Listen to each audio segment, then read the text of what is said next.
Finding the one we love the most is like a blessing and is one of the greatest achievements of our life. At this moment, we've found the one with whom we want to spend our entire life.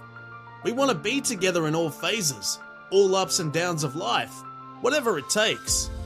Due to this marvelous bonding, we can't resist getting closer as soon as possible and decide to live together before marriage. But living with the one who matters most in our life before marriage may be the biggest mistake that lets us end everything before it even starts. Sometimes this is the worst step we've taken because it starts representing our greed for a test drive. If you want to live a happy life with someone who makes your life full of colors and happiness, then remember that a woman is not a car. So now let's see what the views of Jordan Peterson are on this. Can you please elaborate on why you advise against cohabitation before marriage?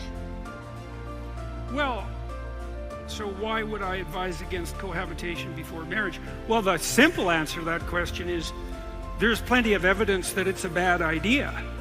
And I just mean factual evidence to begin with, although I think there are other reasons.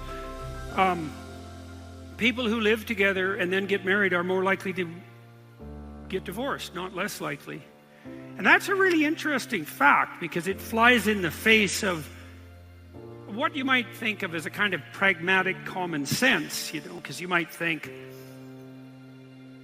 well, you don't buy a car without taking it out for a test drive. Right, and everyone laughs because that seems obvious, but then, woman's not a car.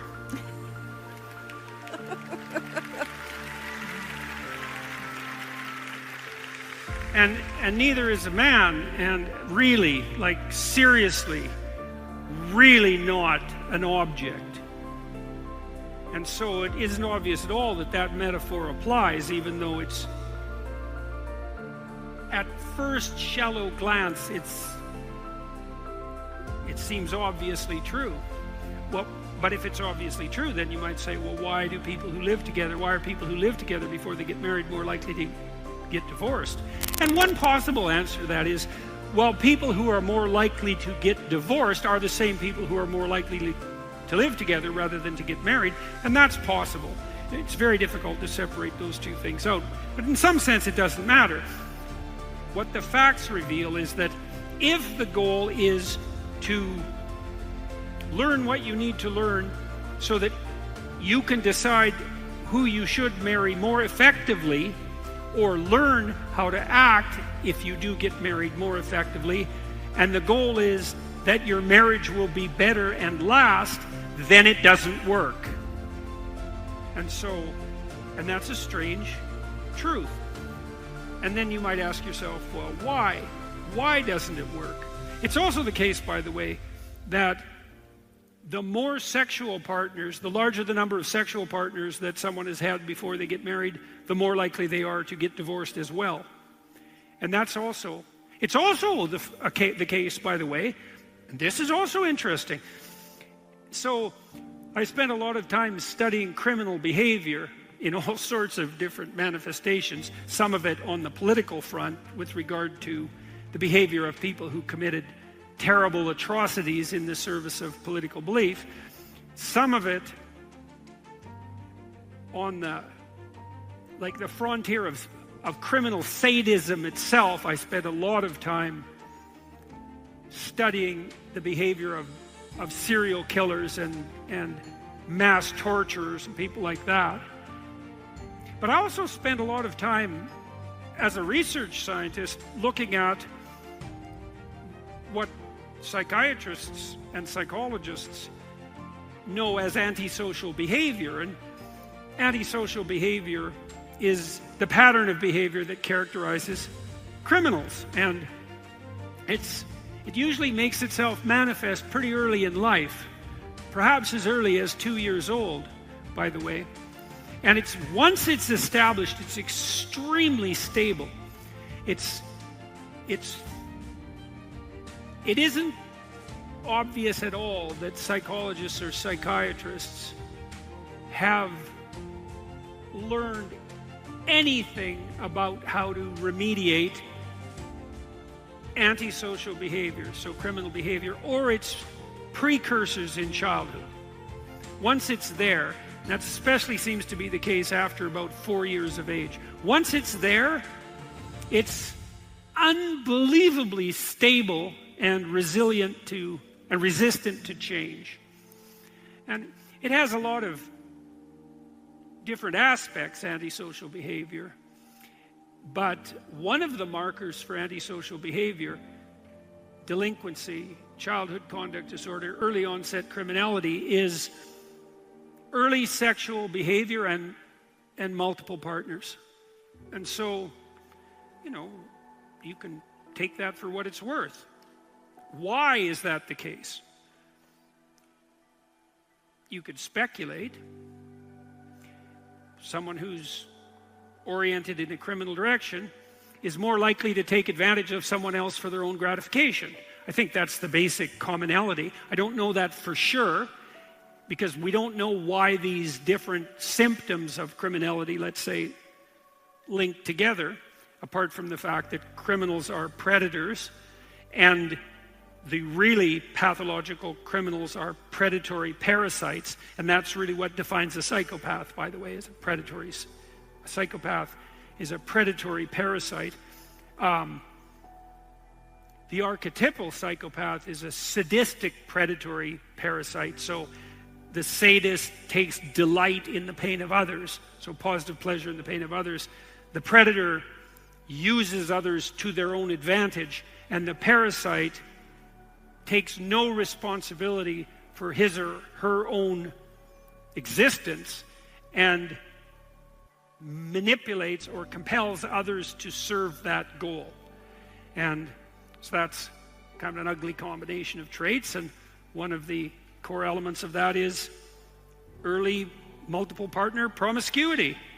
And so that's interesting, and that also might explain why more pre-marriage sexual partners increases the probability of divorce, is that it's a marker for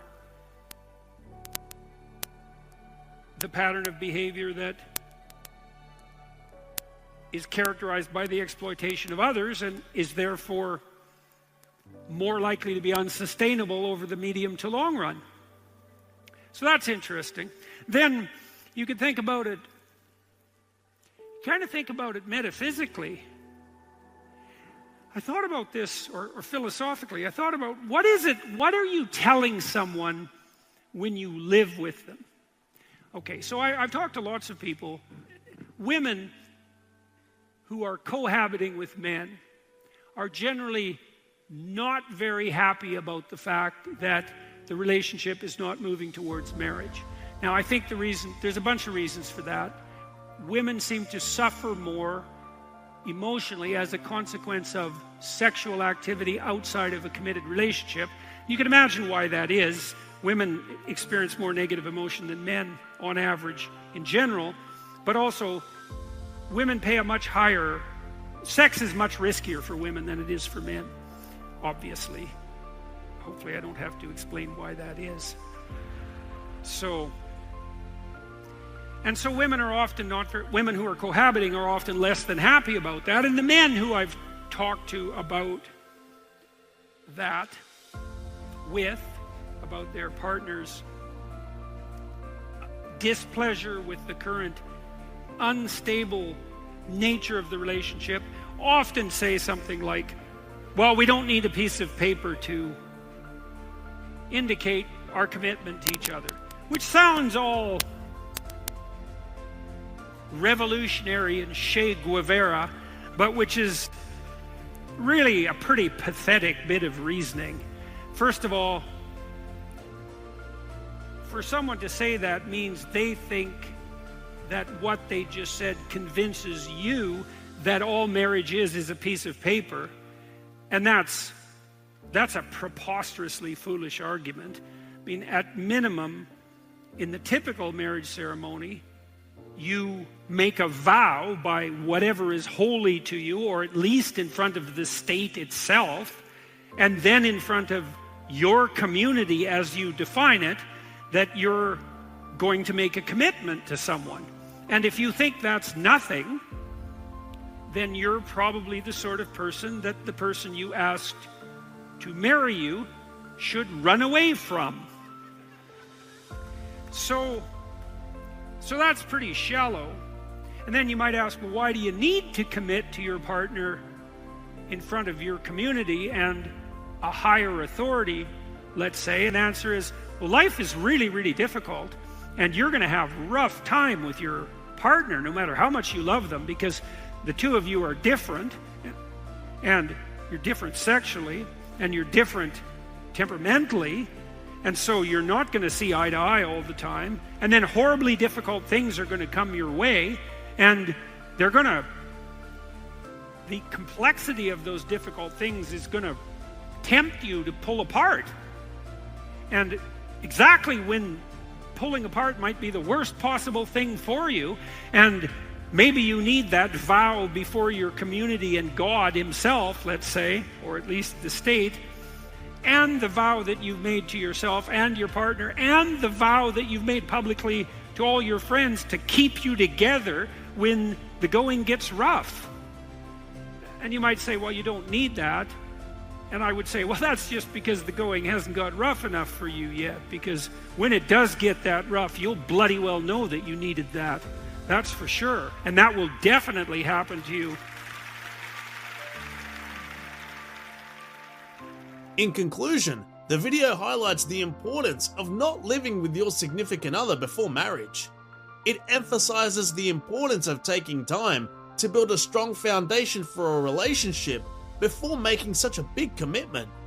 The video is a good reminder that relationships should not be treated like test drives, and that we should respect our partners as individuals rather than objects. By doing so, we can build healthy and long-lasting relationships that are based on mutual trust and respect.